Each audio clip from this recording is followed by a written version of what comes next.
Allô, bonjour, Rétensé. Je m'appelle Paula Simons, sénatrice indépendante de l'Alberta, et je vous souhaite la bienvenue à cette édition spéciale en français de Municipalities Unbound. Cette série de conversations a été inspirée par mon enquête sénatoriale sur le rôle des municipalités dans la Confédération. Avec l'aide de mes collègues au Sénat, nous avons exploré les défis auxquels font face nos villes et nos villages et ce qu'il faut faire pour leur donner les ressources dont ils ont besoin. Toutefois, comme je ne suis pas aussi bilingue que je le souhaiterais, je cède aujourd'hui le micro à ma chère collègue, la sénatrice Bernadette Clément, pour animer cette table ronde. Sénatrice indépendante de l'Ontario et ancienne maire de Cornwall, Ontario, elle est l'hôte idéale pour cette conversation et je vous laisse donc entre ses mains expertes. Bonjour, merci beaucoup à la sénatrice Simons pour cette présentation et merci de m'avoir invité à animer cette table ronde. Je vous dis bonjour, je vous dis Sego parce que ma ville, Cornwall, Ontario, est située sur les territoires traditionnels des Mohawks d'Akwesasne.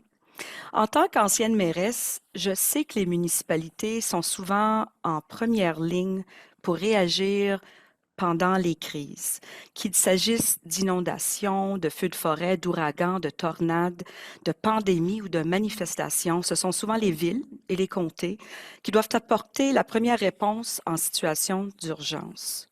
Les municipalités n'ont souvent ni l'argent ni les ressources dont disposent les gouvernements provinciaux et fédéraux, mais elles doivent réagir dans l'urgence, parfois sans le soutien dont elles ont besoin pour protéger leur communauté. Aujourd'hui, je suis accompagnée de 3 maires et anciens maires qui en savent long sur ce dilemme. Élisa Brosseau est mairesse de Bonnyville, dans le nord-est de l'Alberta. Bonjour, Élisa. Éric Marquis est le maire d'Edmundston, au Nouveau-Brunswick. Bonjour, Éric. Et Bonjour. Maxime Pedneau-Jobin est l'ancien maire de Gatineau, au Québec. Bienvenue à tous. Bonjour. Alors, je vais commencer avec Élisa.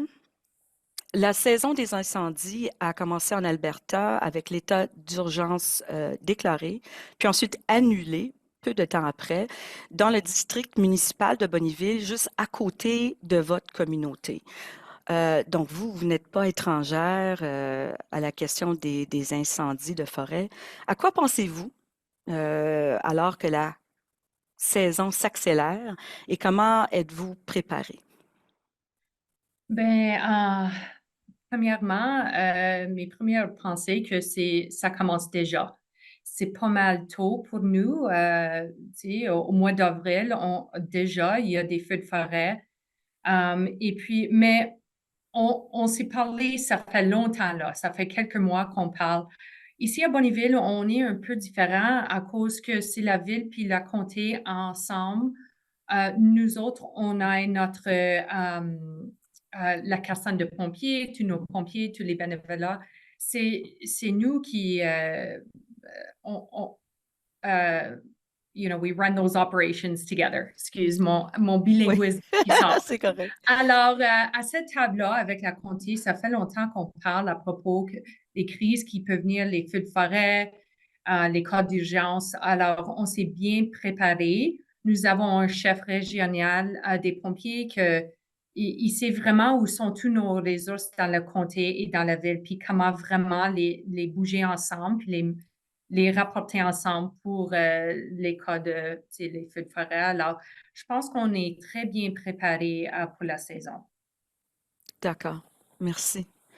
Éric, l'été dernier, votre ville a dû faire face à des crues soudaines, des inondations, des glissements de terrain.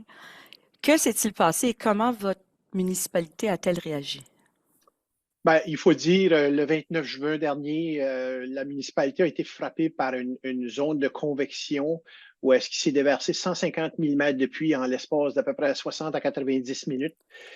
Dans un quartier, si vous voulez, dans une partie de notre municipalité spécifique. Il faut dire que quand ça s'est arrivé, tous les systèmes ont débordé et on a également vécu de nombreux refoulements d'égouts sanitaire des égouts pluviaux aussi. Et ça a fait en sorte que ça a causé des dommages extrêmement importants dans les maisons, beaucoup de sous-sols de maisons, des bâtiments accessoires, des routes qui ont été endommagées, des routes qui ont été complètement lavées, même une partie de notre région qui est un peu à l'extérieur, qui est une autre communauté qui a été coupée du reste du monde pendant presque une quinzaine d'heures avant qu'on puisse arriver puis trouver d'autres possibilités pour pouvoir les rejoindre. Donc, ça a été une période extrêmement difficile. Et comme vous l'avez mentionné, Madame la sénatrice, en entrée, la municipalité et le maire, les conseillers, conseillères, les membres du personnel ont été les premières personnes à être appelées. Et puis, ça a été de mettre en place des mesures d'urgence rapidement avec les autorités de la province du Nouveau-Brunswick, mais aussi avec tout notre personnel qu'on avait sur place, de pouvoir arriver puis aller aider rapidement aux gens qui étaient affectés par les inondations, mais aussi pour aller aider nos voisins, si vous voulez, les personnes qui demeurent à l'extérieur d'Edmundston, pour qu'on puisse pouvoir les reconnecter avec le reste de la communauté pour avoir accès à des services comme par exemple services hospitaliers, tous les services d'urgence possibles et potentiels. Donc, ça a été, je vous dirais, une période de 36 heures avec pratiquement pas de sommeil, mais de travailler en collaboration pour assurer qu'on puisse rebrancher par la route les différentes régions, puis ensuite de ça, venir en aide aux gens qui étaient vraiment pris avec cette situation-là. Vous mentionnez les deux, Elisa et Eric, en bons maires, mairesses, vous mentionnez le personnel. C'est super important. Hein, et c'est les premiers répondants, ce sont le personnel des municipalités. C'est toujours bon de les mentionner et de les remercier. Oui, puis Maxime. si je peux, Oui, si je peux me allez-y. permettre, c'est des gens qui ne comptent pas leurs heures. Hein. Moi, je Oui. me souviens de la journée où est-ce que ça s'est produit. Il était 16h30. Les gens étaient tous partis parce que c'était le long week-end de la Fête du Canada. Et tout le personnel municipal est entré travailler. Il y en a même qui avaient de l'eau dans leur sous-sol, Oui. qui ont appelé un frère, veux-tu venir chez nous parce que moi, je dois aller aider d'autres personnes. Ça, je vais vous dire, ça fait chaud au cœur de voir que le personnel, quand ils voient dans des situations de crise, qu'ils sont prêts à répondre rapidement, puis ils sont prêts à se rendre sur des lieux, ne comptent pas les heures. Ce n'est plus une question de compter les heures, puis savoir qu'est-ce qui va se passer. C'est une question de survie, puis vouloir aller aider les gens. Sans le personnel, jamais qu'on pourrait arriver à faire ces choses-là. Oui, entièrement d'accord. Un shout-out, un bonjour, un merci aux employés des villes à travers le pays. Maxime, vous avez dû faire face à deux situations d'urgence très différentes. D'abord, aussi les inondations, puis la pandémie, qui a rendu les choses très difficiles pour Gatineau en tant que ville frontalière entre le Québec et l'Ontario. Qu'est-ce qui a été le plus difficile? Faire face à la dislocation causée par les inondations ou à la dislocation causée par le rapprochement de la frontière entre Gatineau et Ottawa? C'est une vaste question. Avant, je veux juste revenir sur les employés municipaux. Moi, il y a une Absolument. statistique que j'aime beaucoup, là. Quand l'armée est intervenue, en fait, je recommence. À Gatineau, on a eu des inondations en 2017 qui a fait 4000 sinistrés, une tornade en 2018 qui a démoli 1700 logements, des inondations à nouveau en 2019 qui ont touché à peu près la même zone. Il y avait moins de sinistrés parce qu'il y a plus de maisons qui avaient été détruites. Il y a eu la COVID en 2020. Et entre les premières inondations et la tornade, on a eu 3 des 5 pires pluies diluviennes des 100 dernières années. C'est comme inimaginable. Puis quand je veux dramatiser un peu, j'ajoute qu'il y a eu un attentat à Ottawa, puis ils m'ont confiné comme maire de Gatineau, j'étais confiné parce qu'il y avait un attentat de l'autre. Ça fait qu'on a tout vécu en 4 ans à Gatineau, ça n'avait pas de bon sens. Ouais. Et quand c'est ça ma statistique sur les employés, c'est quand l'armée est intervenue en 2017, il y a 70 soldats qui sont venus nous aider. On était contents, il y avait des missions précises, mais nous, il y avait 900 employés municipaux qui étaient déjà sur le terrain depuis plusieurs jours et qui sont restés plusieurs mois. En situation de crise, là, l'armée, là, elle est municipale. C'est vraiment les employés municipaux qui... Puis je ne veux pas dénigrer ce que le militaire fait, là. Ça se complète. Mais il reste que fondamentalement, ceux qui réagissent immédiatement, c'est les employés municipaux. Quand on a eu la tornade, là, les pompiers étaient là, les policiers étaient là, et la société de transport, parce que quand il y a une catastrophe comme ça, les autobus arrivent dans les rues touchées et les gens se réfugient dans les autobus. Le refuge mobile, c'est la société de transport. Donc, c'est difficile de répondre à ce qui a été le plus difficile là-dedans parce que ça, par exemple, la COVID, les villes québécoises n'ont pas de directeur de santé publique, contrairement aux villes ontariennes, par exemple, contrairement à la ville d'Ottawa qui est au bord de la rivière chez nous. Ça fait que nous, la direction de la crise, la gestion de la crise se faisait beaucoup à Québec. On attendait de voir ce que le gouvernement du Québec faisait, puis là, ça fait ce que la ville a réussi à faire, c'est de rester opérationnel. Donc, on avait des règles assez strictes pour que nos pompiers ne soient pas infectés, nos policiers ne soient pas infectés, nos employés municipaux ne soient pas infectés, donc capables de travailler. On a même réussi à prêter des employés au système de santé pour l'opération de vaccination, parce que nous autres, on avait de la marge de manœuvre, ça allait bien à la ville. Ce qui était difficile, c'est qu'on n'avait pas justement les deux mains sur le volant avec la COVID, alors que dans une inondation, là, nous autres, on contrôle plus. Puis un dernier élément, c'est quand il y a une inondation, tu sais où ça va mal. Parce que tu vas sur le terrain, tu rencontres ton monde, tu leur parles, tu vois ce qui se passe, ce que tu fais de bien, ce que tu fais de mal. Mais la COVID, j'étais tout seul dans mon bureau, là. Oui. Fait que c'est plus difficile, ça, parce que moi, je faisais des appels. J'appelais les associations de quartier, j'appelle les associations de gens, d'aînés, par exemple, pour avoir une idée de ce qui se passait dans Gatineau. Mais sinon, ça, je trouvais ça très difficile comme maire de ne pas avoir, d'avoir très peu de contrôle sur ma communauté en situation de crise. Maxime, moi j'étais mairesse de Cornwall pendant la pandémie. J'ai pas fini mon mandat parce que j'ai été nommée au Sénat, mais un mandat pendant une pandémie, c'est comme 2 mandats. C'était être coupé de sa communauté, c'était la pire affaire. Je vous comprends. Et puis, on vivait dans les médias sociaux, on vivait sur Zoom, mais c'était compliqué. Je veux vous poser une autre question qui a rapport avec ce que vous venez de parler, là, justement, le rapport avec la province. En tant que dirigeant municipal, vous avez l'impression que votre municipalité reçoit l'aide. Est-ce que vous avez l'impression que la municipalité reçoit l'aide dont elle a besoin de la part de la province et du gouvernement fédéral en temps de crise? Et avez-vous l'impression de vraiment avoir à vous débrouiller tout seul? Alors, je vais commencer avec Élisa. Oh, OK, merci pour la question.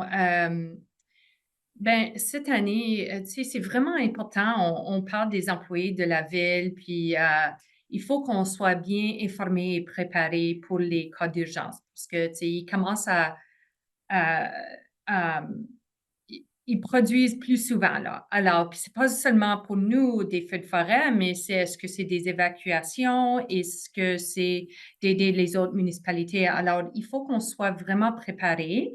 Alors, cette année, le gouvernement provincial nous a donné une subvention de l'argent pour faire un exercice en fonction pour se préparer. Alors, on a eu des employés de la province qui ont venu. On avait tout un exercice toute la journée longue. Tout le monde a fait leur rôle, a pratiqué leur partie. Alors, tu sais, ça, c'était vraiment une bonne chose qu'on a eue de la province. Mais en temps durant l'urgence, ils sont pas vraiment là si on n'a pas besoin. Quand on les a besoin, on les appelle. Oui, ils viennent, ils sont là, ils nous donnent les ressources qu'on a besoin. Mais vraiment, quand l'urgence, ça commence, quand il y a une catastrophe, c'est vraiment la municipalité qui prend le rôle c'est nous qu'il faut qu'on travaille plus rapidement, mais le province est là juste encore. Alors, mais le côté le gouvernement fédéral, on n'a pas vraiment besoin de les appeler maintenant, mais on ne sait pas jamais dans le futur. Oui, je comprends. Éric, même question. Ben, il faut dire que au Nouveau-Brunswick, on exige justement qu'on ait notre comité des mesures d'urgence, j'imagine dans plusieurs autres provinces aussi. Donc, il faut dire que dans les premières heures, c'était vraiment la municipalité. Faut aussi, je dise que vivant dans une petite communauté, notre municipalité est de 18 citoyens et citoyennes. Puis, on est en bordure de la province du Québec et de l'État du Maine. Faut dire que dans la soirée même, moi, je recevais des téléphones de non seulement mes collègues dans les autres communautés au Nouveau-Brunswick, mais aussi des collègues, par exemple, de Ville-des-Gelis, de Cabano au Québec, mais aussi de l'État du Maine. Donc, il y avait déjà cette possibilité-là où est-ce qu'on pouvait avoir de l'aide. D'un autre côté, il faut dire que le lendemain matin, le ministère de la Sécurité publique de la province du Nouveau-Brunswick est entré en contact avec nous pour savoir qu'est-ce qu'il pouvait faire pour nous aider. Et je crois que c'est là la partie importante pour nous parce qu'on avait des parties de la région qui étaient complètement coupées du reste carrément de la province du Nouveau-Brunswick.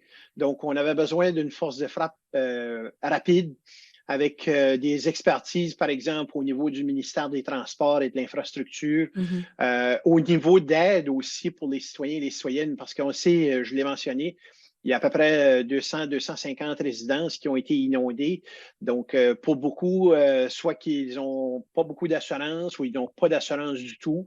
Donc, vers qui ils se tournent d'abord pour, faire nettoyer, parce que là, c'était une question de santé publique aussi, parce que ce sont des égouts, malheureusement, qui sont entrés dans la maison. Donc, pour le citoyen moyen qui n'a aucune idée quoi faire, ben, comment on le fait? Donc, ça, il faut dire qu'on a eu cette aide-là. Je dirais que dans les premiers jours, premières semaines, on a senti cette présence-là. Sauf que cette présence-là, au fur et à mesure qu'on avançait au courant de l'été, elle était, bon, les gens quittaient, passaient à d'autres choses. Puis, je dirais que quand on fait un retour en arrière, mais qu'on regarde aussi aujourd'hui, je vous dirais qu'on les a encore de besoin beaucoup plus qu'avant. Parce que là, c'est la rémédiation à moyen et long terme. Les routes qui ont été lavées sont arrangées temporairement avec un chemin de terre. Là.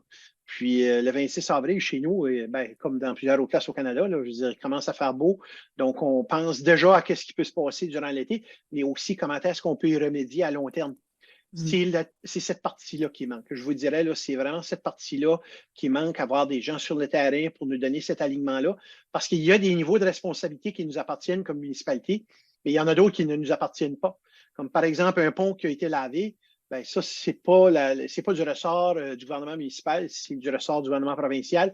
Et cette partie-là, elle est très longue. Et ce qui manque aussi, c'est la question de la communication avec les citoyens et les citoyennes, parce qu'à la fin de la journée, les gens ne feront pas la différence. Un pont qui n'est plus là, c'est la responsabilité de la municipalité ou de la province. À la fin de la journée, les gens veulent avoir leur accès à leur pont. Donc, ils demandent à la municipalité de faire bouger des choses. C'est cette partie-là, je vous dirais, qui est beaucoup plus difficile là, comme municipalité. On va revenir à la question des communications, mais Élisa, vous venez de dire c'est la municipalité qui se débrouille dans la crise comme telle. Là, Éric vient de nous soulever qu'il y a du moyen-long terme après, des suivis à faire avec les différents gouvernements. Maxime, la même question. Est-ce que vous avez assez de ressources? Est-ce que vous avez eu assez de ressources en tant que municipalité et quel a été le rapport avec la province et le fédéral? Bien, d'abord, je suis d'accord avec ce qu'Éric vient de dire profondément, là, c'est-à-dire qu'à court terme, l'enjeu est plus à long terme. Tu sais, par exemple, les inondations, je reviens là-dessus, mais l'aménagement du territoire, c'est un enjeu à long terme. Ça fait que le niveau provincial doit être là longtemps. Puis quand les caméras sont parties, bien souvent, il reste juste la ville prise avec le problème. Là. Ça fait que l'enjeu, pour moi, est dans le temps. C'est assez complexe comme question, la contribution du fédéral puis du provincial, parce que une des choses qui est extrêmement importante dans une crise, c'est la chaîne de commandement. Puis s'il y a trop de patrons, ça ne marche pas. Puis je vais donner un exemple un peu extrême, l'armée. Quand l'armée débarque, là, puis nous, on l'a vécu comme ça, puis c'était très positif. C'est-à-dire que l'armée, je ne me rappelle pas du grade de la personne, mais il est venu me voir et il dit, bon, monsieur le maire, il dit, là, je vous résume une conversation plus compliquée que ça, mais en gros, il dit, vous ne pouvez pas me dire quoi faire. Tu sais, c'est moi le patron de mes hommes et de mes femmes. Mais il dit, c'est vous qui me donnez ma mission. Vous ne me dites pas comment le faire, mais dites-moi ce dont vous avez besoin. Ça se peut que je vous réponde non, ça se peut que je vous réponde oui. Mais c'est vous, en quelque sorte, le patron, là. Par exemple, il a dit, nous autres, on ne va pas mettre des sacs de sable devant des maisons de particuliers. on va mettre des sacs de sable devant une usine de traitement d'eau usée parce qu'on protège l'intérêt général, on protège la collectivité. On ne va pas protéger un citoyen particulier. Fait que nous, on avait 3 missions à leur donner. C'est aller voir nos usines qui étaient menacées, est-ce qu'on les a bien protégées? Ils nous aidaient à voir, un des défis, c'est que les infrastructures souterraines, par exemple, en dessous des rues, on ne sait pas s'ils sont solides. Fait qu'eux, ils passaient des fois avec les chars d'assaut, puis ils étaient capables de nous dire, bien, telle rue, là, vous pouvez encore passer avec vos camions, elle n'est pas dangereuse. Fait qu'il y avait des missions précises. Mais ce que je veux dire, c'est que c'est important de reconnaître le rôle de la ville comme gestionnaire de la crise. Si Québec arrive ou l'armée arrive en disant, nous autres, on pense que vous devriez faire d'autres choses, là, c'est non. Il peut juste avoir un chef. Fait que moi, c'est une de mes craintes, mais c'est une crainte qui est un peu injustifiée parce que ça s'est bien passé. Je n'ai pas de critique à faire, mais c'est une crainte qu'on avait parce que quand l'armée débarque, là, il y a une chose à gérer, c'est les attentes. Puis ça, je trouve que c'était mal fait. Parce que quand l'armée arrive, on a l'impression qu'ils vont sauver tout le monde. Mais d'abord, ils sont 70, puis nous autres, on est 900. Là, ça fait qu'ils ne vont pas sauver tout le monde. Nous autres, Mais aussi, il y a des choses qu'ils ne font pas. Et les citoyens s'attendent à ce que l'armée fasse ça. Puis je vous donne un exemple. On avait des gens très, très isolés. Des fois, il fallait faire presque 3 kilomètres de canaux pour rejoindre la maison qui était comme sur une île. Oui. La maison était... Bon, bien, les citoyens voulaient des navettes entre la terre ferme et les maisons pour aller porter de la nourriture, du papier de toilette, de l'essence pour la pompe, des biens de première nécessité. Mais l'armée, elle ne fait pas de navettes. L'armée, elle va protéger l'intérêt général. Elle va s'assurer que, comme je disais tantôt, là, que le bien commun est protégé. Mais s'il y a des gens qui sont isolés dans leur maison, soit ils restent là à leur risque et péril, soit on les sort. Mais on ne fait pas des navettes. Les navettes peuvent être faites par des bénévoles. Donc, les citoyens ont comme été déçus de l'armée. Il y a des gens qui disaient, venez faire des sacs de sable en avant de ma maison. Bien, on ne fait pas ça, l'armée, nous autres. On va faire des sacs de sable autour des usines, autour de, je ne sais pas, peut-être même l'hôtel de ville. Les endroits qui sont protégés pour l'intérêt de la collectivité. Donc, ça vient difficile à gérer. Ouais. C'est un enjeu, les attentes. Moi, si j'avais un conseil à donner, là, c'est il faudrait que ce que l'armée fait et ne fait pas soit mieux connu. Parce que la contribution fédérale, c'est essentiellement l'armée. Après ça, c'est des programmes d'aide aux sinistrés, puis ça se fait entre les provinces fédérales. La ville n'est pas tellement mêlée à ça.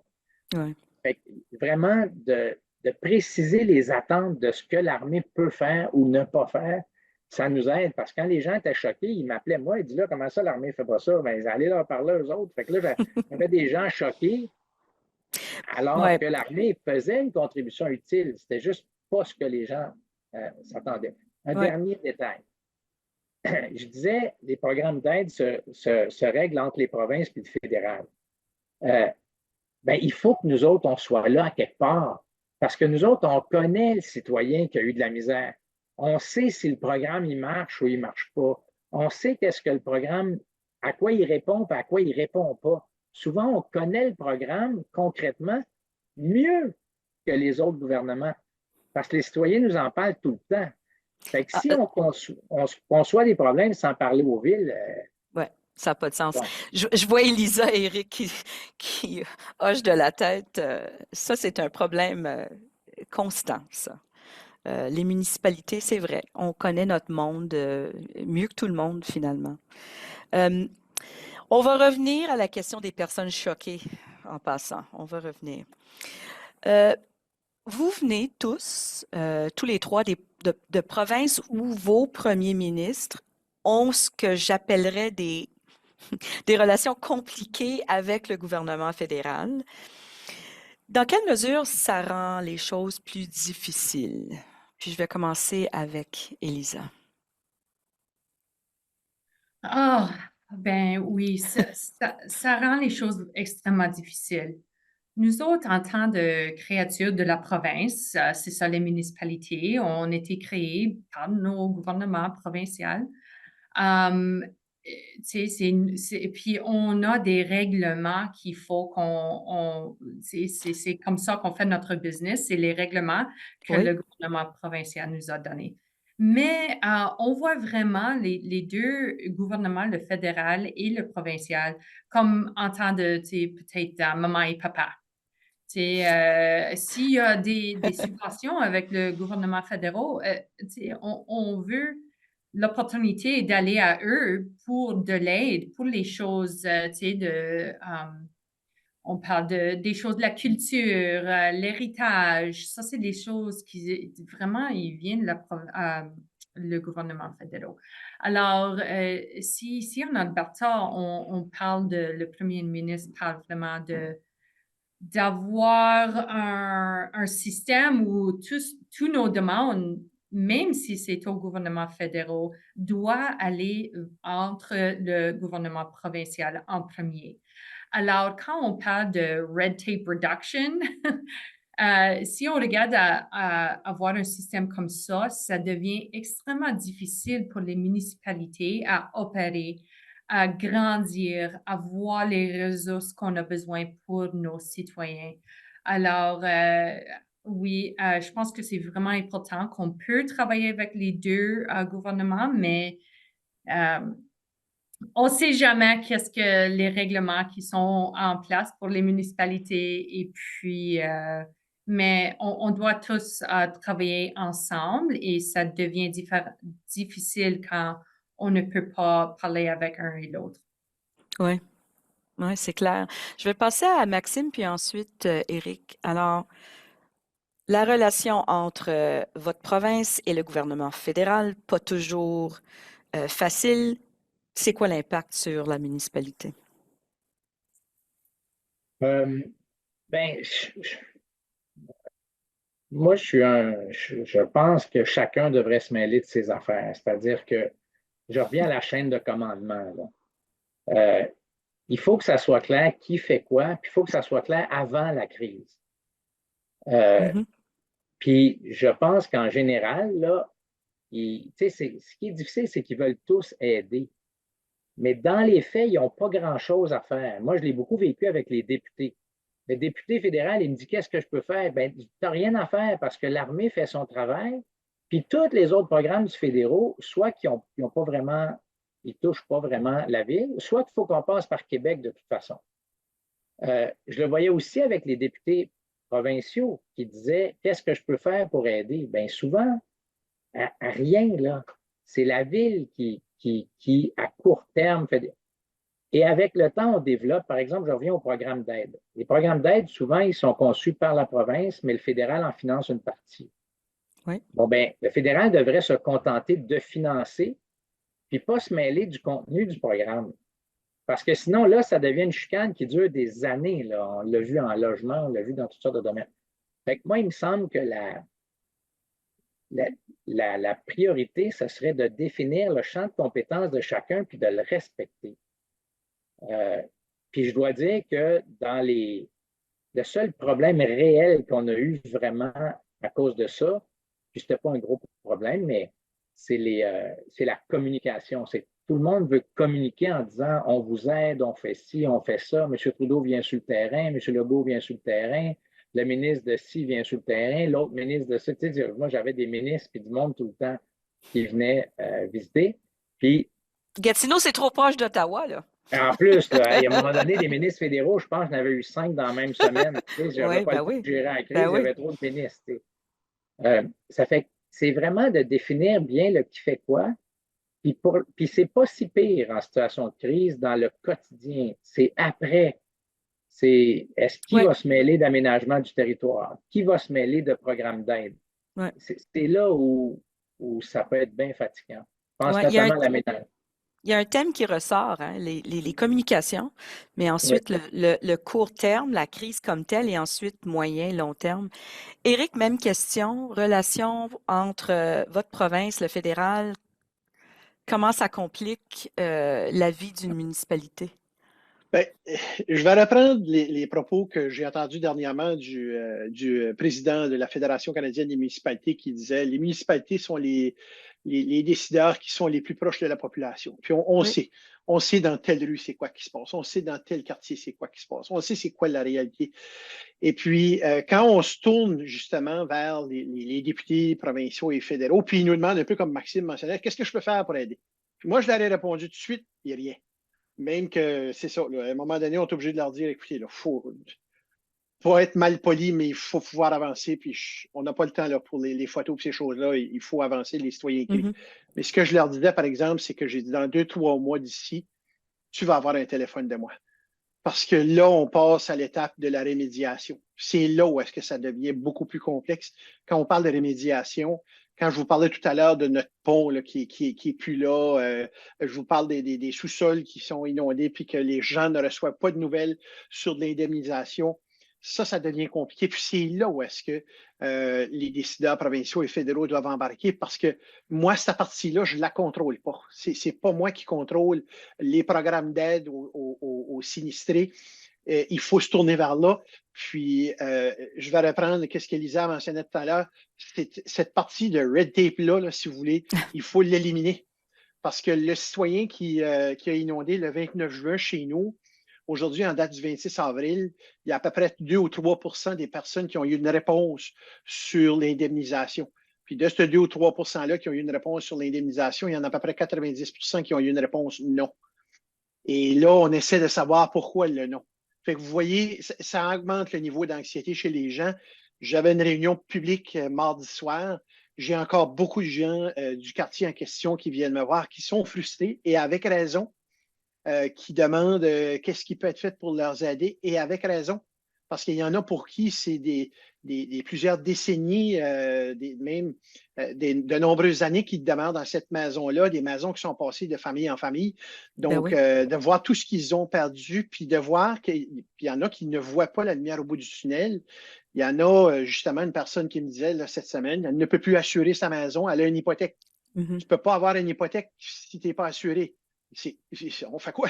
La poule ou l'œuf, qu'est-ce qui vient en premier? Là? Donc, je vous dirais que dans les moments urgents, oui, c'est certain qu'on a besoin des bras, on a besoin des gens pour venir nous aider. C'est pas le temps pour avoir des personnes pour plusieurs chefs, là, si vous voulez. Mais quand on avance dans le temps, puis après ça, la crise s'est résorbée, bien là, à ce moment-là, il faut que les décideurs viennent au bâton, puis soient prêts à donner des réponses. Ce n'est pas des réponses dans 12, 18 mois, c'est des réponses là. Il y a des gens chez nous là, qui ont passé Noël avec encore des caves toutes défraîchies. Ils ne savent pas qu'est-ce qu'ils vont faire. Ils ont perdu beaucoup de matériel. Donc, ils ne savent toujours pas, là, encore aujourd'hui, en avril. Puis là, on rentre toujours dans la période estivale. Donc, on sait qu'il y a encore des dangers d'inondation, des crues soudaines, des choses comme ça. Donc, je me mets dans leur bottine puis je me dis, c'est vraiment pas un cadeau. Là. Donc, je vais poursuivre avec vous, Éric, parce que vous répondez déjà un peu à la prochaine question. Puisque je suis maintenant sénatrice avec ma collègue, la sénatrice Paula Simons, on veut vous demander qu'est-ce que vous souhaiteriez voir du gouvernement fédéral de plus, que ce soit au milieu d'une situation d'urgence, et peut-être c'est comme mêlez-vous de vos affaires pendant l'urgence, mais surtout, qu'est-ce que le gouvernement fédéral ou qu'est-ce que vous voulez voir du gouvernement fédéral pour prévenir ou atténuer la prochaine situation d'urgence? Éric. Je vais vous dire en 2 volets qui vont toucher tous les 2 des programmes d'infrastructure. Le premier volet, c'est mettre en place des fonds qui sont disponibles aux municipalités pour justement arriver puis apporter les changements qu'on a besoin de faire. On a mis en place à Edmundston, dans notre municipalité, puis aussi beaucoup d'autres municipalités au Nouveau-Brunswick, des mesures d'atténuation pour les changements climatiques. On le sait, nous sommes là en 2024. Ouais. Il faut absolument continuer là-dedans. Et le défi qu'on a, puis je pense que Maxime l'a mentionné tout à l'heure, c'est qu'on sait qu'il y a des programmes.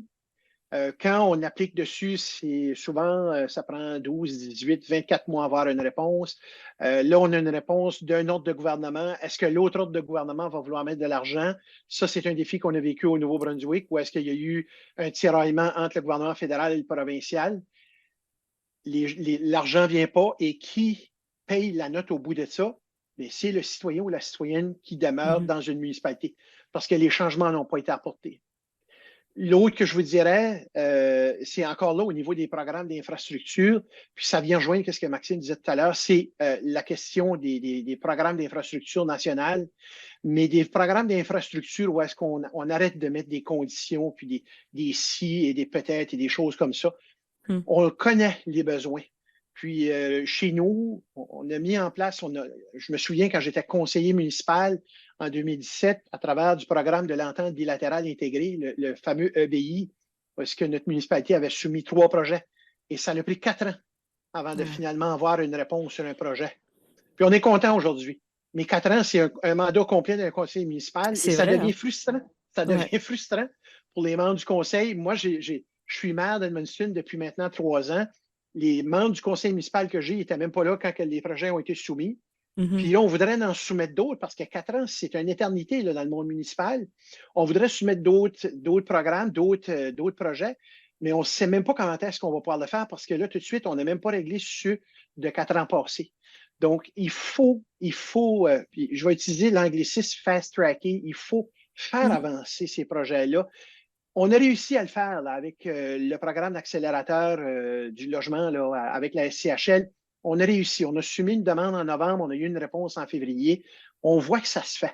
C'est possible de se faire parce que les municipalités savent quels sont les besoins qu'on a. Donc, on peut mettre en place les projets et on peut déjà les lancer. Mais de devoir attendre, un peu comme qui se fait tout de suite avec l'ancienne gas tax, le fonds pour les communautés. Nous, Edmundston, pour la première fois dans 15 ans, on n'aura pas d'argent à travers la FDCC. Donc, c'est dommage, mais c'est des projets qui ne bougeront pas. Puis on sait que, Dieu merci, on en a vraiment besoin. Maxime, commentaire là-dessus? Je suis d'accord sur à peu près tout ce qui a été dit, là. Pour moi, l'enjeu, c'est vraiment, par exemple, le programme d'adaptation au changement climatique des infrastructures. Tous les gouvernements veulent être dans photo, ils veulent rendre des comptes, donc ils veulent leurs propres conditions. Je le sais que c'est dur. En fait, le programme de la taxe sur l'essence fonctionne un peu comme ça. C'est-à-dire, tu sais le montant que tu as, puis tu fais ce que tu veux avec à peu près à 100 %. Il n'y a pas de... c'est ça qu'il faut faire. L'adaptation au changement climatique, c'est pas la même chose à Gatineau que dans les autres, Edmundston, que dans les autres villes. Non. Je veux dire, la réalité est toujours différente. Fait que dès qu'on met une condition, on complique la vie de tout le monde. Puis je le sais que les gouvernements n'aiment pas ça entendre ça, le fédéral et le provincial, mais eux ont l'argent, nous autres, on a le problème. Il faudrait qu'ils nous transfèrent sans condition, en disant, OK, c'est adaptation au changement climatique, mais il n'y a pas de condition. Parce que quand, comment, où, la priorité, c'est jamais la même. Je donne un exemple. Nous autres, nos infrastructures de gestion de l'eau, on a investi énormément depuis 25 ans à Gatineau. On a presque plus de fuites. On consomme de l'eau potable. On est les meilleurs au Québec dans les grandes villes pour la plus petite consommation d'eau potable. Si on nous met une condition qu'il faut mettre ça dans nos infrastructures d'eau, c'est pas ça notre priorité. On l'a fait. C'est jamais fini, là, mais c'est pas la priorité. Fait que des fonds sans condition pour un thème général comme l'adaptation au changement climatique, c'est ça qu'il faudrait faire. C'est une autre façon de dire, mêlez-vous de vos affaires. Financez-le, mais venez pas nous dire comment gérer nos infrastructures. C'est compris. Élisa. Oui, je suis en accord de tout ce qui a déjà été dit, mais si je pense pour nous, les cas de feux de forêt, c'est le coût, c'est le plus difficile pour les municipalités parce que c'est nous qui payons à la fin. C'est pas le province, c'est pas le fédéral.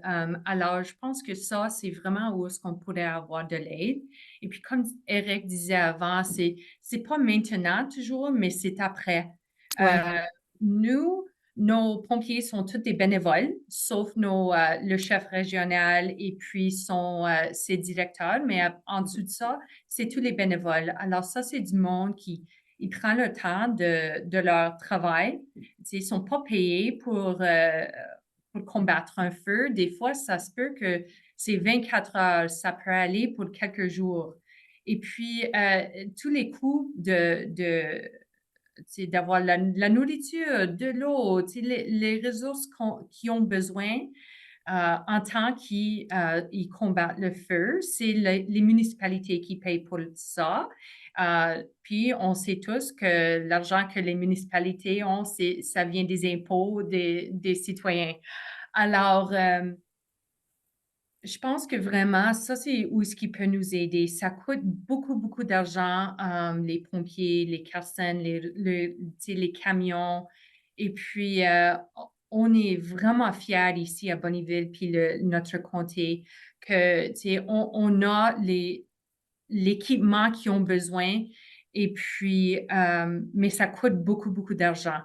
Et puis, en tant qu'on parle de plus en plus les catastrophes, puis nos pompiers et puis tous les personnels qui ont besoin pour ces cas d'urgence, ça coûte beaucoup d'argent pour les municipalités. Puis, Oui.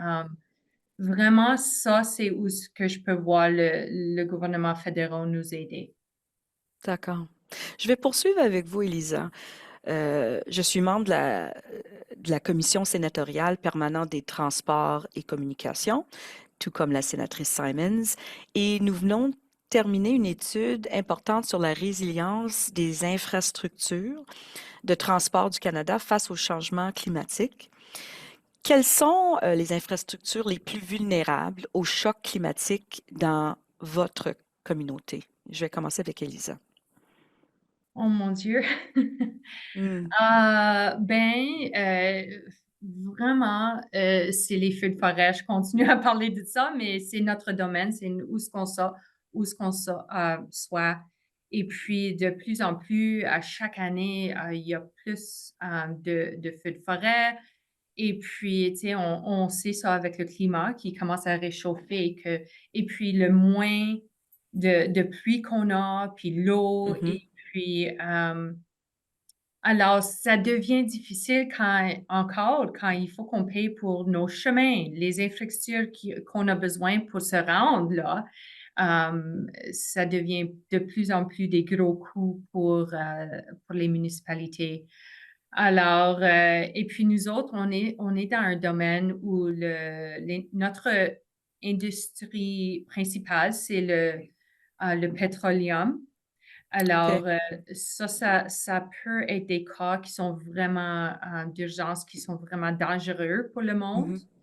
Et puis, alors, on doit être préparé pour ça. On a l'équipement pour aider, like to fight those type of fires, those industry type of fires. Ouais, avec Excuse mon anglais, but Ouais, non, non, c'est correct. et puis encore, on passe des coûts pour cet équipement. And, you know, when we think of also just even regulation to make sure that we have not only the equipment, but you know, the resources to fight those types of fires, they're extremely expensive. And excuse, but Non, non, c'est correct. faut faire Donc, ça tant que, donc, yeah. vous avez mentionné les chemins, c'est ça, Les chemins. les chemins. Est-ce qu'il y a d'autres infrastructures qui sont menacées par les feux de forêt chez vous? Tu sais, les maisons, les habitants, yeah. Je pense qu'il y a beaucoup en dessous de ça. Pour nous, c'est Oui. vraiment les feux de forêt. Oui, d'accord. Maxime? Si je vais vous donner une réponse très concrète puis une plus vague. Très concrètement, nous, on est passé à 10 cm de perte de l'usine de traitement des eaux usées de Gatineau. Oui. Si on avait perdu l'usine, c'était 150 000 citoyens, dont les eaux brunes. Vous voyez ce que je veux dire? Les Oui. eaux brunes seraient remontées à la surface pour être dans la rue, là, parce que ça aurait été la catastrophe vraiment très grave. Donc, il y a des infrastructures précises comme ça qui sont menacées. Les routes, pas nécessairement la route elle-même, mais les maisons des gens, là, parce que les villes sont moins imperméables, donc ils accueillent moins l'eau, ça fait que ça va dans le sous-sol, puis ça décrit ce que Eric disait, entre autres. Mais je dirais que toutes les infrastructures sont menacées parce que toutes les infrastructures, ou à peu près, sont dans un mauvais état. Moi, j'ai écrit un essai en octobre dernier qui s'appelle « Libérer les villes », qui explique la pression financière qu'on a qui vient de nos infrastructures qui sont maganées. Puis moi, je dirais qu'avec le temps, là, presque toutes les infrastructures municipales sont à risque parce que les villes ne sont pas capables de faire le rattrapage nécessaire dans l'entretien des aqueducs, des égouts, des rues elles-mêmes, des centres communautaires. Vraiment, on a un problème fondamental dans la ville où le rattrapage à faire, en fait, augmente à chaque année. Ça fait que la situation fiscale des villes fait qu'on n'est pas résilient. On est à risque parce qu'on a beaucoup de responsabilités, puis les mêmes revenus qu'il y a 200 ans. Oui. Puis là, on ajoute les chocs climatiques. Puis... On ajoute ça fait que c'est presque tout le système qui est à risque. Puis si la ville n'est pas résiliente, ben c'est toute la société qui n'est pas résiliente. C'est la ville qui gère la crise. Là. Ça fait que si elle n'est pas capable de la gérer, on est tous dans le trouble. Oui. Éric? Les infrastructures plus vulnérables chez vous? Commentaires sur... Oui. Ben, les routes, je dirais numéro 1, mais les routes, mais aussi tout ce qu'il y a à l'intérieur de la route. Hein, tous les systèmes, que ce soit l'eau, les égouts de surface. Et un grand questionnement qu'on a, nous, comme municipalité, c'est que la municipalité existe depuis plus d'une centaine d'années. Il y a des infrastructures qui ont été construites 50, 60, 70 ans passés. On n'avait pas ça, là, des 150 mm depuis dans 90 minutes. Là. Et puis, c'est un grand questionnement qu'on a, c'est jusqu'à quel point les infrastructures peuvent supporter un volume d'eau comme celui-là. C'est un énorme questionnement. On est justement en train de faire une étude dans le quartier où est-ce que la crise s'est passée pour essayer d'avoir une meilleure idée. Bon, ben, si on a quelque chose à faire, qu'est-ce qu'il faut faire?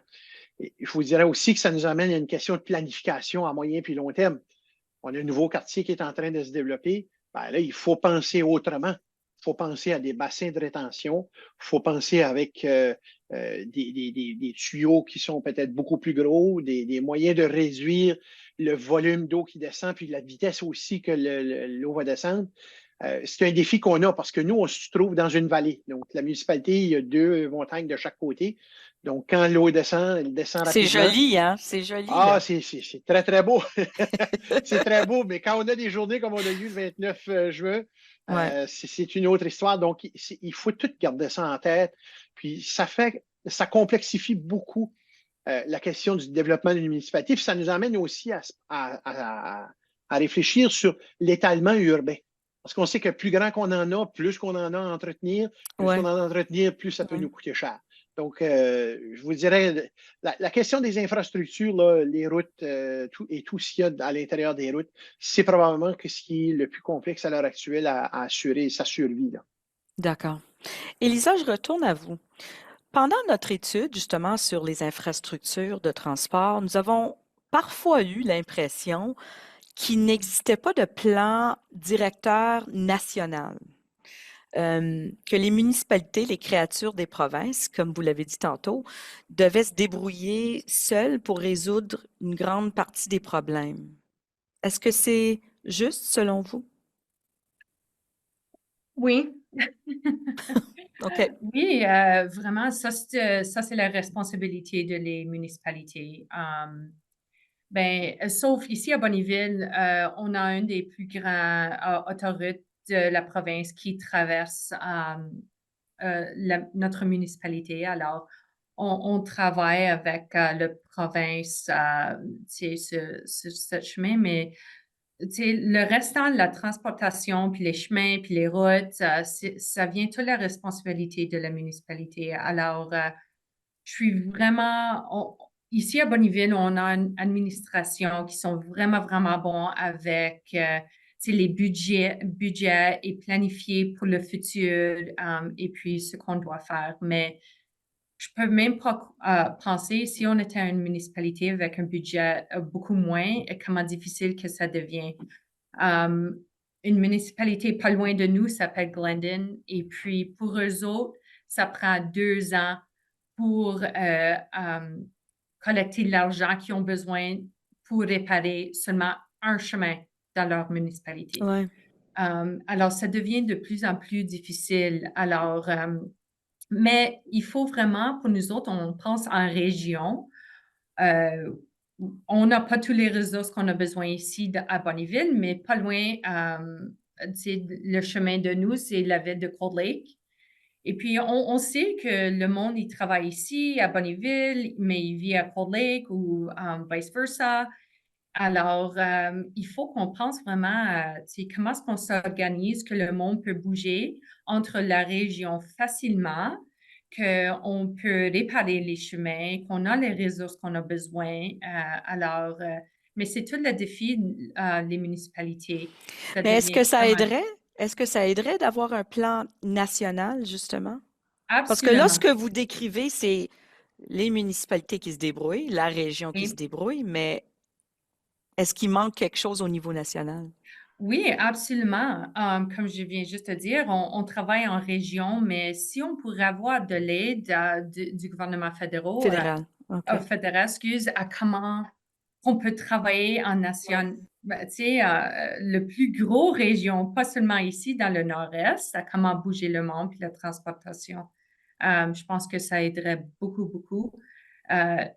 Ici, dans le nord-est, on a à peu près 30% the provincial revenues come from notre coin de la Ah, de oui, oui, oui, vous province. produisez. Ouais, OK. Mais oui, et puis on n'est même pas, we're not even designated an economic corridor.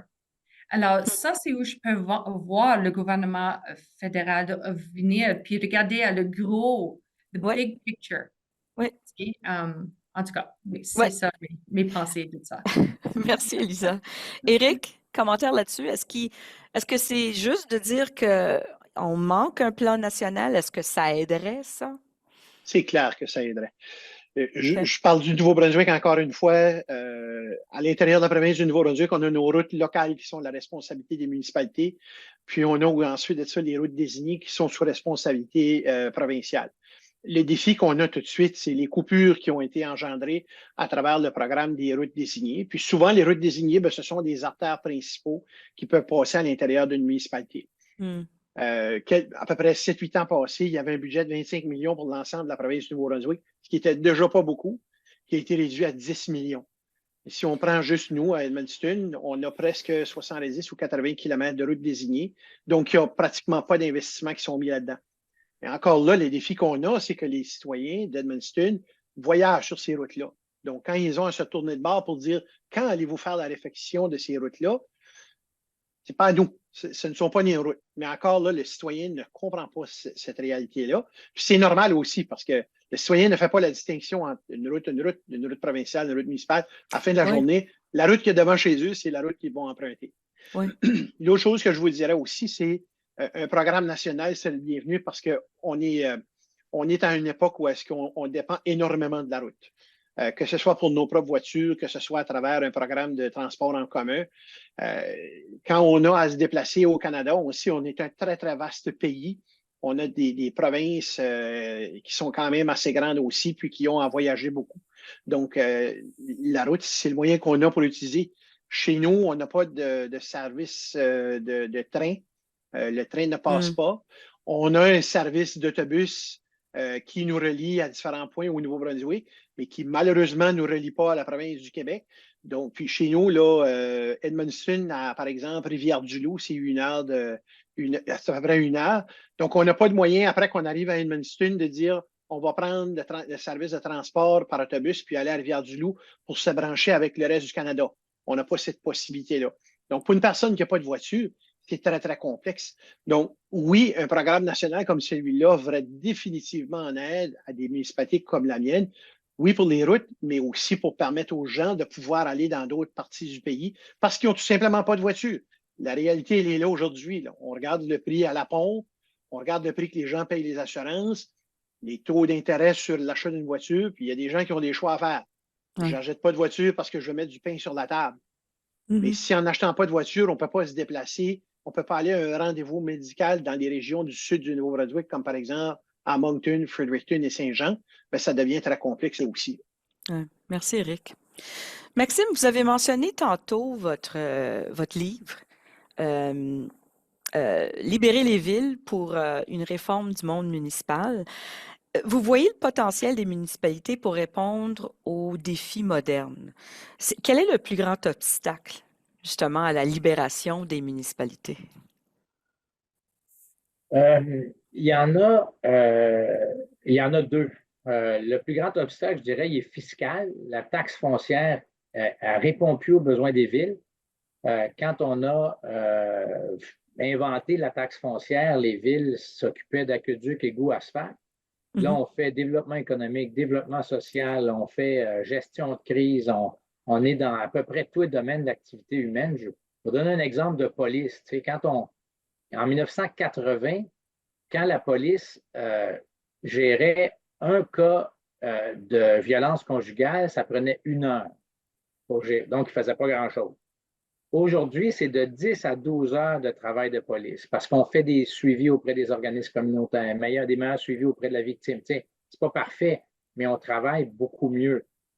Donc, ça coûte 10 à 12 fois plus cher. C'est la même chose en santé mentale, c'est la même chose pour les pompiers, c'est la même chose en développement social. On ne s'occupait pas d'itinérance avant. On disait, c'est la province de s'occuper de ça. Là, c'est les villes qui sont au front directement. La même chose pour l'accueil des immigrants. Ça fait tout ça, on finance ça avec une taxe foncière qui est complètement déconnectée de notre réalité économique. Donc, les villes s'endettent plus vite que les provinces. Les villes ont des problèmes d'infrastructure qui augmentent à chaque année.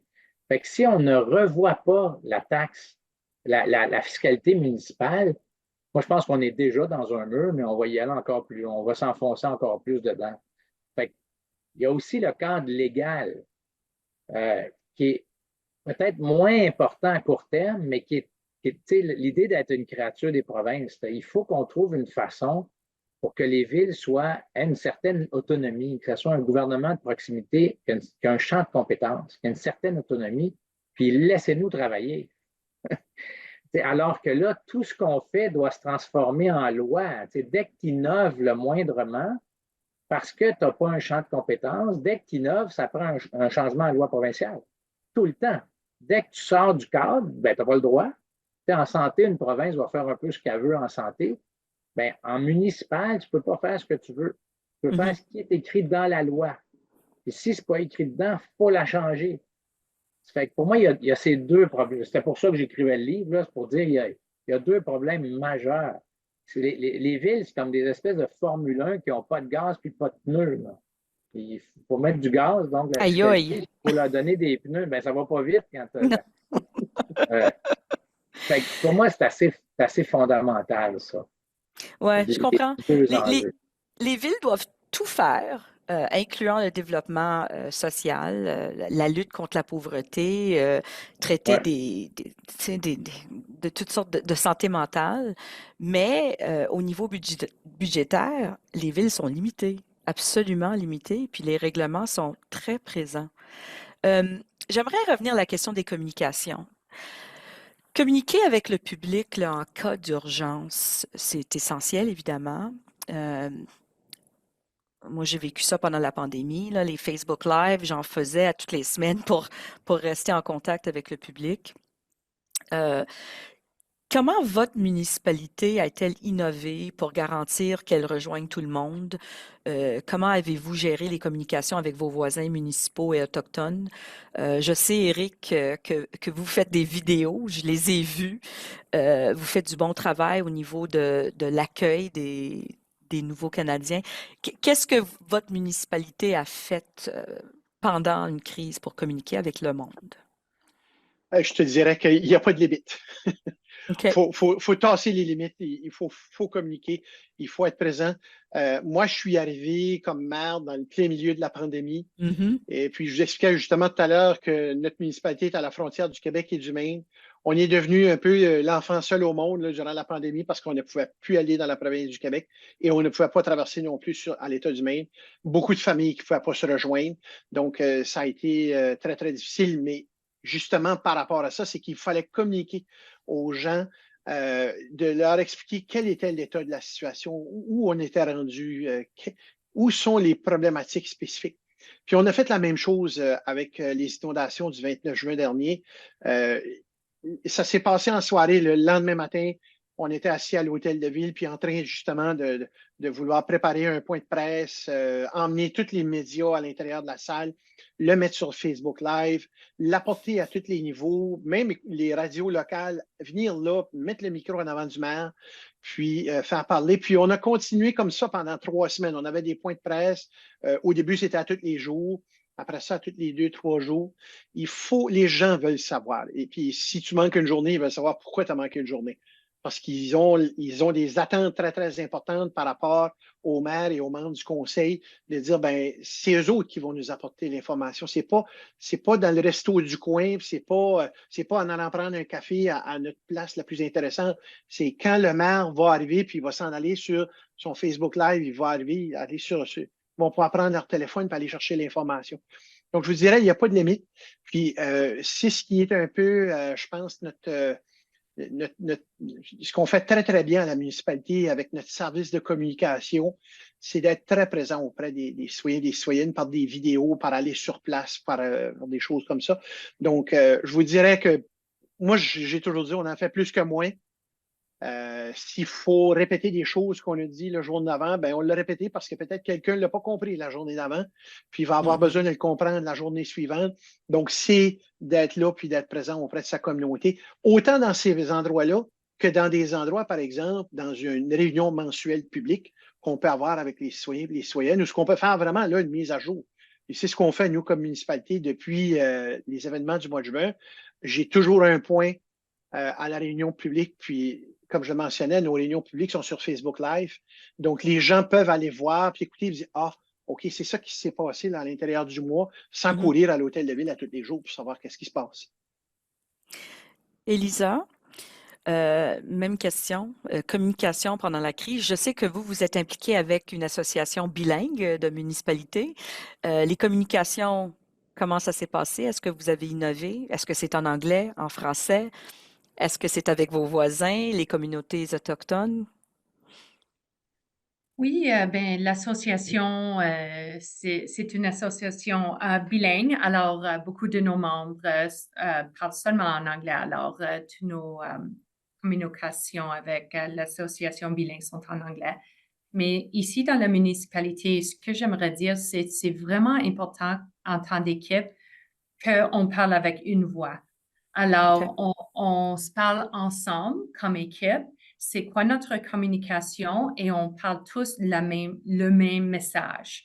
Ça, c'est vraiment important à cause que on voudrait pas que, tu sais, moi, en tant que mairesse, moi, je fais les communications publiques, mais j'ai peut-être un conseiller qui, tu sais, les communications sont différentes.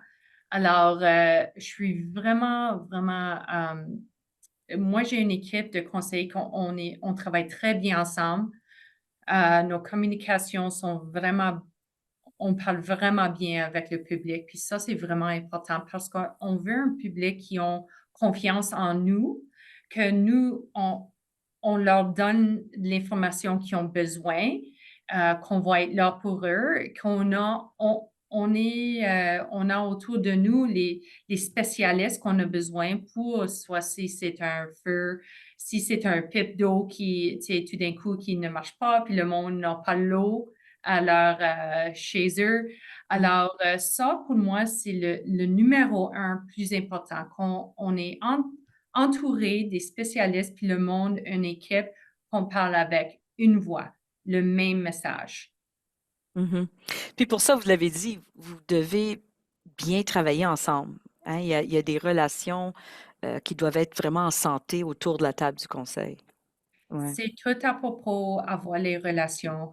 Même avec nos voisins autochtones, j'ai des très bonnes relations avec le chef là et la bande. Et puis, tu sais, parce que quand on est dans un cas d'urgence, c'est important que je peux prendre le téléphone, je peux faire ces appels, je peux envoyer des messages, puis je sais qu'on va travailler ensemble.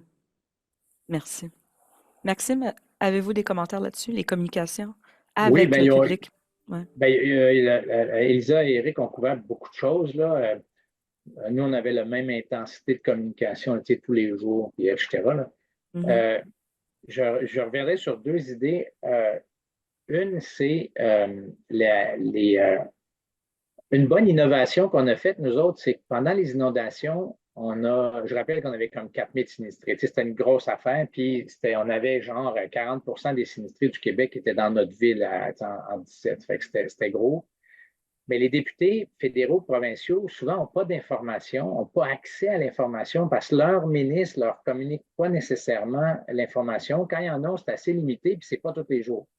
Ça fait que moi, tous les soirs, à 4h30, je vais donner des heures qui ne sont pas exactement les bonnes, mais disons qu'à 4h, je parlais à mon conseil, conférence téléphonique avec le conseil de 4h à 4h30. À 4h30, je faisais les députés fédéraux et provinciaux ensemble pour leur dire voici ce qui se passe sur le territoire de Gatineau. Et là, eux pouvaient me poser des questions. Je fais ça tous les jours pendant bien des jours. Ce que ça faisait, c'est que le député pouvait faire écho à la communication de la ville. Ouais. Il pouvait dire ben voici, par exemple, ce que l'armée fait. Ça a l'air d'un détail, mais même les députés fédéraux ne savaient pas ce que l'armée faisait à Gatineau. Ils savaient qu'elle était là pour une bonne raison, mais il n'y avait pas d'idée concrètement c'était quoi. Fait que quand moi, je leur disais, eux étaient capables d'aller à la télé et dire l'armée fait ça, on est très fiers de contribuer, puis faire le travail d'élu, puis de démontrer qu'ils s'occupent de leur monde. Ça fait que dans la communication, il faut qu'il y ait juste un chef, comme Élisa disait, il faut qu'il y ait une communication. Là, donc, ça vient de la mairie, mais les autres peuvent faire écho. Après ça, les autres peuvent répéter le même message. Il y a un message, mais il peut avoir plus qu'un porte-parole en quelque sorte. Fait que ça, c'était une innovation qui a été très appréciée par les députés. Ils étaient plus dans le coup. Là. Ils étaient plus. Et puis souvent, eux, ils peuvent nuire là, parce qu'ils peuvent chialer contre la ville en disant la ville ne fait pas ça. Alors que là, étant donné qu'il y avait de l'information, on était plus des partenaires. Ouais. L'autre détail, c'est les médias sociaux. Nous autres, au début, notre service de communication disait on va faire un tweet, on va faire un statut Facebook. Non. Ça ne donne rien. Ce qu'il faut faire, c'est aller sur le site Facebook. Par exemple, nous, on avait un site qui s'appelait Aide aux sinistrés de Gatineau 2017. Il y avait comme 3000 personnes. Quand tu voulais savoir qui a besoin d'aide, c'était cette page Facebook-là qui était la clé. Ça fait que quand les gens disaient des faussetés, par exemple, genre, il y a du pillage, mais il n'y avait pas de pillage, mais des gens qui disaient qu'il y avait du pillage. Mm-hmm. Bien, notre service des coms, au début, refusait d'aller sur cette page-là. Ils disaient non, nous autres, comme ville, on communique à tout le monde, mais on ne va pas sur les sites. Fait que moi, mes attachés politiques, je suis une grosse ville, Gatineau, ça fait que le maire a plus de ressources que dans une petite ville. Là. Oui, c'est important de le dire. Ouais. C'est bien différent. Mais il reste. Je vois Élisa qui. Mes attachés politiques pouvaient aller sur le site puis dire non, ce que vous dites est faux, il y a ci, il y a ça. Puis donc, aller aux inondations de 2019, là, notre service de communication intervenait sur ces sites-là. On avait changé notre philosophie. On avait donc la présence sur les médias sociaux de la ville comme corporation était beaucoup plus grande parce que c'est là que ça se passe en temps réel. Quand il y a un problème, là, c'est là où on le sait, même avant le 911. Les gens vont le dire là, puis après, tu l'apprends par la police. Mais donc, il faut être sur ces sites-là. Ça fait qu'en 2019, moi, dès qu'on a su que ça recommençait, là, puis on était tous déprimés, moi, j'ai embauché un jeune qui ne faisait que la vigie des médias sociaux. Il ne faisait que ça. En plus de mon service des communications. Là. Il était dans mon bureau, il faisait que ça. Ça fait qu'il disait, OK, il ne me parlait pas nécessairement directement, mais il disait à mon équipe, il disait, là, il y a du trouble à telle place. Il y a des gens qui critiquent telle chose à telle place. Puis des fois, ils ont raison de critiquer. Mais si tu expliques pourquoi ça se passe comme ça, tu fais baisser la pression. Je veux parler des gens, justement, en colère. On en a parlé tantôt, là.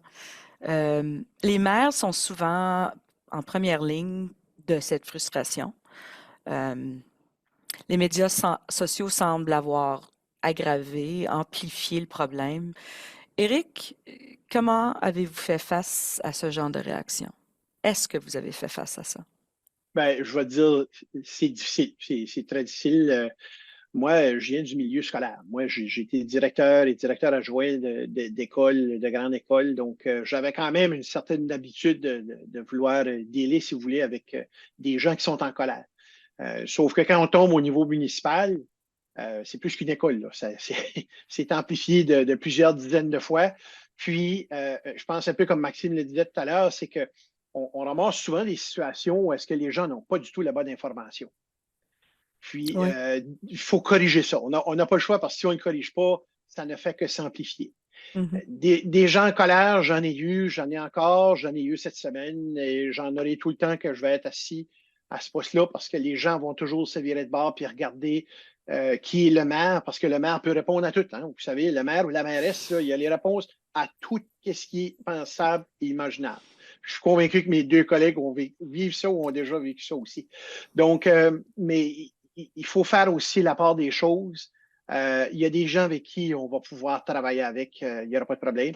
Mais il y a des gens avec qui on ne pourra pas travailler avec parce qu'il y a soit les gens refusent de collaborer, ne vont pas nécessairement raisonner de la bonne façon.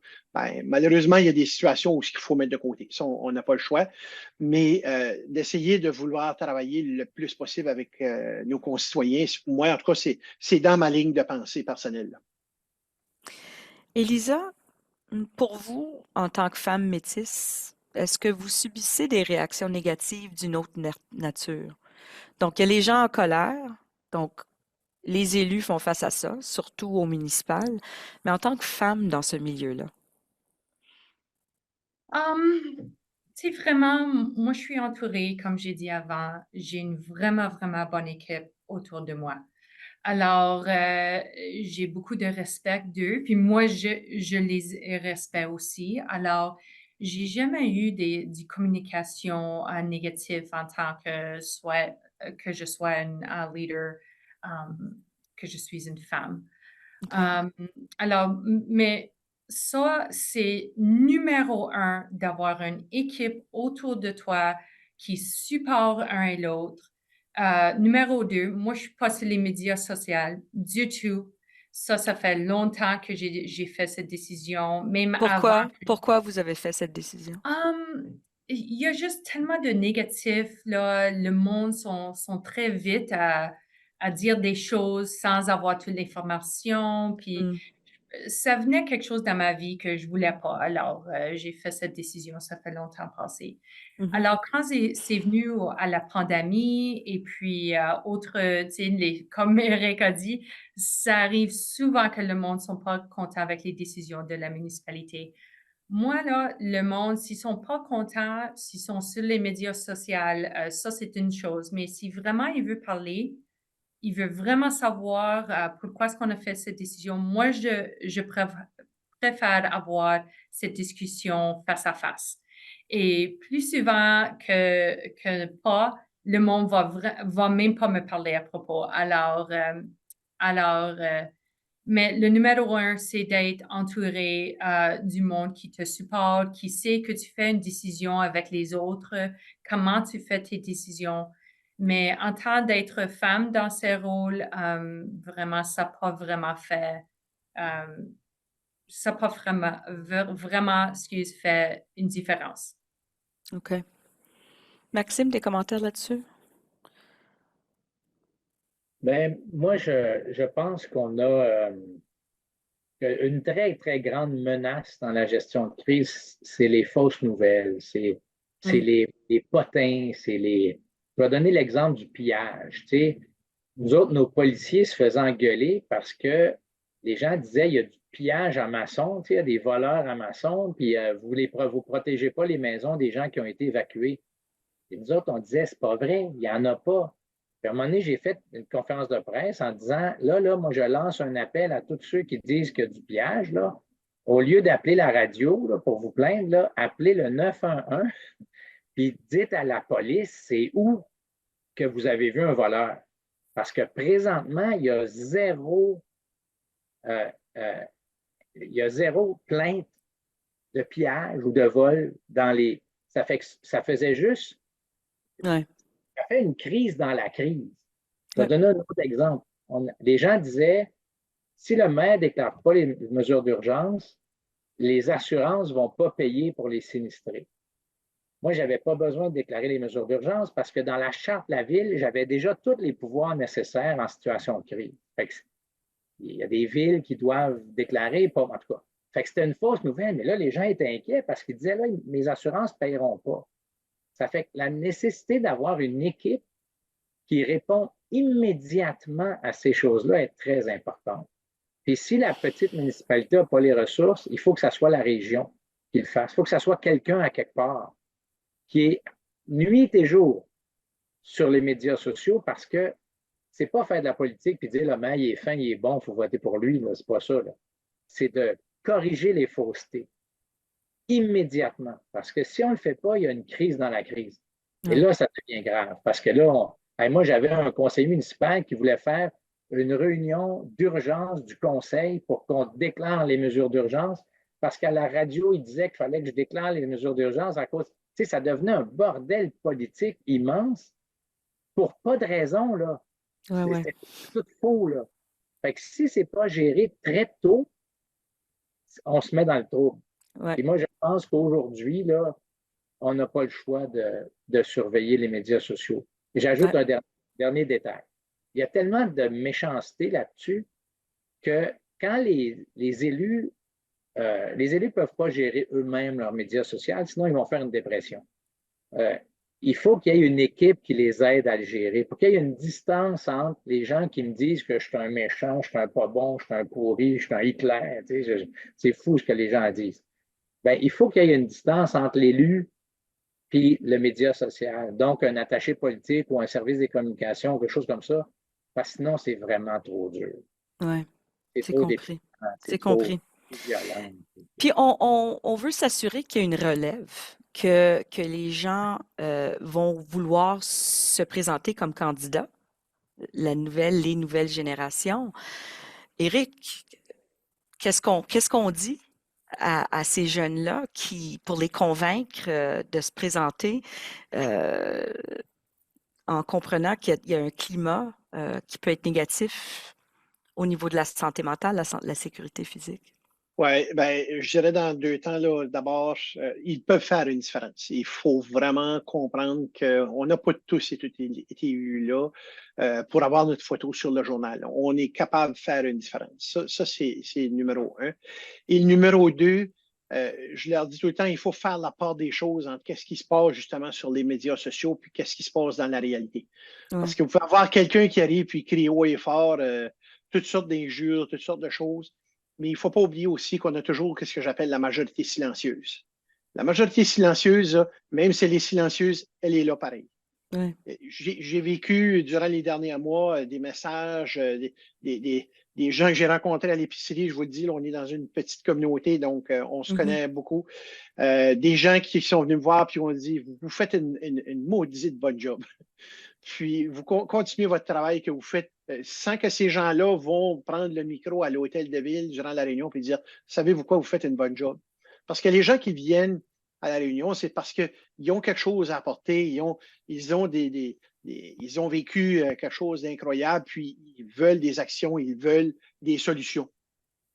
Mais il reste qu'il y a des personnes qui comprennent très, très bien qu'est-ce qu'on fait, qui comprennent qu'on le fait je veux dire, on ne peut pas travailler 24 heures sur 24, 6 jours sur 7, mais on fait tout ce qui est dans notre possible et dans le pouvoir qu'on a pour pouvoir faire avancer les dossiers. Donc, je dirais que pour les jeunes, chez nous, on reçoit beaucoup de nouveaux arrivants, puis c'est ce que je souhaite voir justement auprès de mon conseil municipal, parce qu'ils apportent un autre point de vue.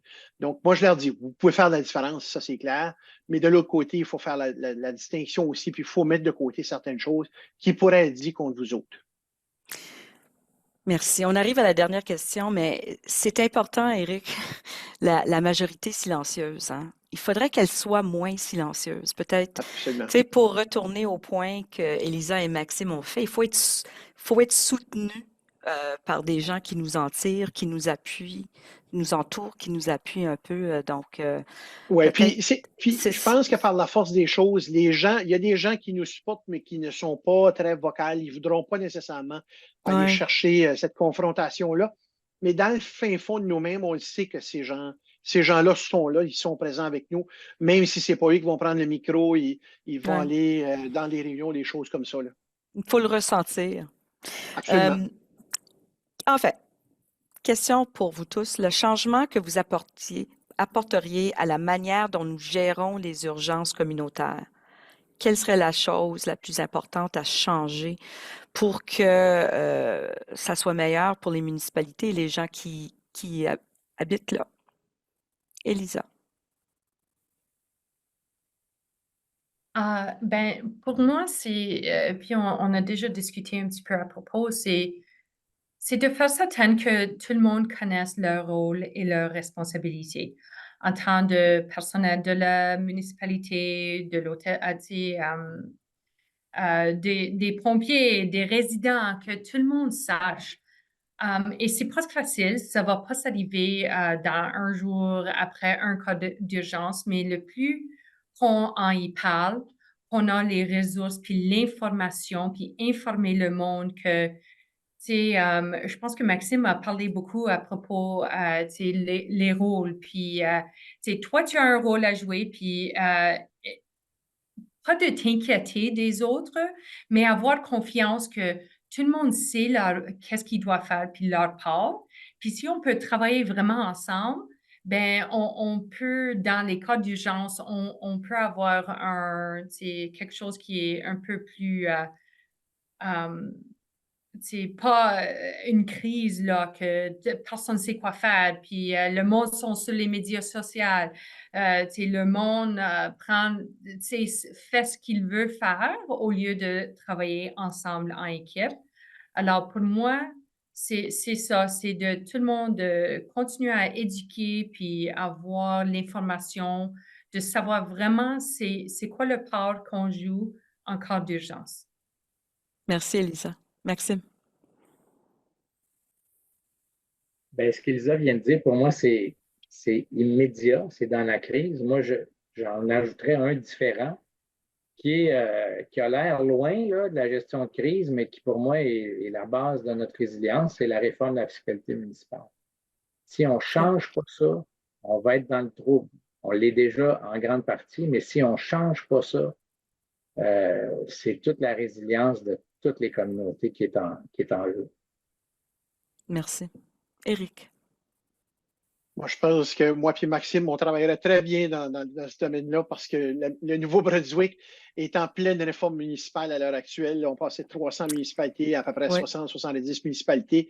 Puis le dossier numéro 1 qui est sur la table tout de suite avec le gouvernement du Nouveau-Brunswick, c'est la réforme fiscale.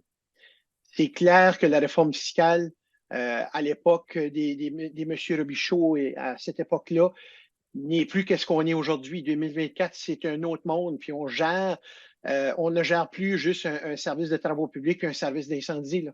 On gère des dizaines de services avec le même montant d'argent, la provenance, si vous voulez, de cet argent-là qui vient toujours de la même place. Puis je pense que c'est là le plus grand des défis parce que l'argent qu'on reçoit tout de suite nous permet de faire fonctionner ce qu'on a comme système. Mais quand on va aller au-delà de ça, puis quand on veut penser à court, moyen et long terme pour assurer la résilience par rapport à nos services, par rapport puis je vais revenir avec la question des inondations, puis un peu comme Elisa a mentionné, puis Maxime avec les tornades, les feux, ces choses-là, c'est pas avec les fonds qu'on a à l'heure actuelle qu'on va pouvoir se développer une résilience par rapport à ça.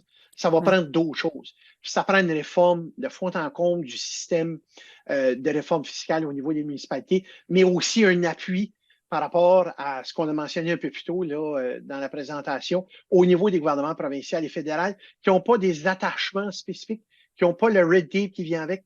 Si on le sait pour nous, là, la question de la résilience, c'est d'agrandir des pipes et de faire des étendues qui vont retenir l'eau, des choses comme ça. On le sait. Mais si c'est pas parce que ça ne colle pas dans un paragraphe, dans un programme, ça ne peut pas continuer comme ça.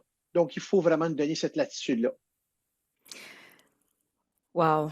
Elisa, Maxime, Éric, merci pour cette conversation vraiment extraordinaire, tellement riche en idées, en expériences. Je peux vous dire sans aucun doute que les gens qui demeurent dans vos communautés sont chanceux de vous avoir. Et même s'ils ne le disent pas à tous les jours, ils sont là dans la majorité pour dire que vous avez vraiment une éloquence, mais aussi on voit que ça vous tient à cœur, ce travail municipal. Et je vous remercie du fond de mon cœur.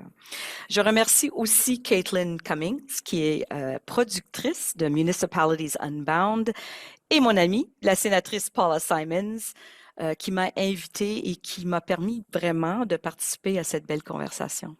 Merci à vous tous, toutes. Merci. Merci beaucoup. Merci.